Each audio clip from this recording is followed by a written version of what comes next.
솔로몬은 이스라엘의 세 번째 왕으로 그의 지혜와 하나님의 성전 건축으로 잘 알려져 있습니다.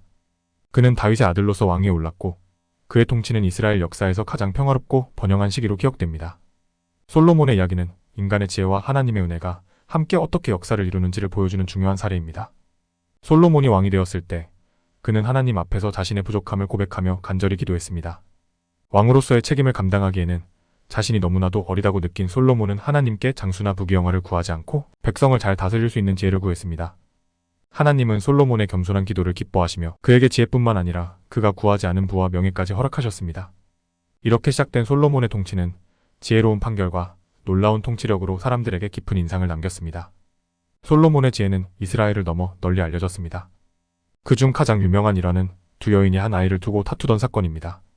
두 여인은 각자 자신이 아이의 어머니라고 주장했으나 솔로몬은 지혜롭게도 아이를 반으로 나누어 주겠다고 말했습니다. 그러자 진짜 어머니는 아이를 살리기 위해 차라리 다른 여인에게 아이를 주라고 했고 솔로몬은 그 여인이 진짜 어머니임을 알아차렸습니다. 이 판결은 이스라엘과 주변 나라에 솔로몬의 지혜를 널리 알리게 되었습니다. 솔로몬의 가장 위대한 업적 중 하나는 하나님의 성전을 건축한 것입니다.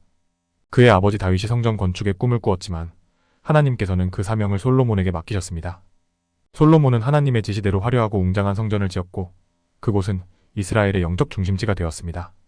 성전은 하나님께 드리는 제사와 예배가 이루어지는 장소로서 이스라엘 백성들에게 하나님의 임재를 상징하는 거룩한 공간이었습니다. 성전이 완성되었을 때 솔로몬은 모든 이스라엘 백성을 모아 하나님께 성전을 봉헌하며 기도했습니다. 그의 기도는 겸손과 감사로 가득 찼으며 하나님께서 이스라엘을 영원히 보호해 주시길 간구하는 내용이었습니다. 하나님은 이 기도를 기쁘게 받으시고 성전에 하나님의 영광이 가득하게 하셨습니다. 솔로몬의 성전 건축은 이스라엘의 신앙생활에 큰 전환점을 마련했으며 이 성전은 이후 이스라엘 역사에서 중요한 역할을 하게 됩니다. 그러나 솔로몬의 삶은 지혜와 영광으로만 가득 찬 것은 아니었습니다. 그의 말년에는 외국에서 온 여러 아내들의 영향으로 인해 하나님께서 금하신 우상 숭배에 빠지게 되었고 이로 인해 하나님과의 관계가 멀어졌습니다. 이는 그의 통치의 어두운 그림자를 드리었고 결국 그의 죽음 이후 이스라엘 왕국은 북이스라엘과 남유다로 분열되는 결과를 초래하게 되었습니다.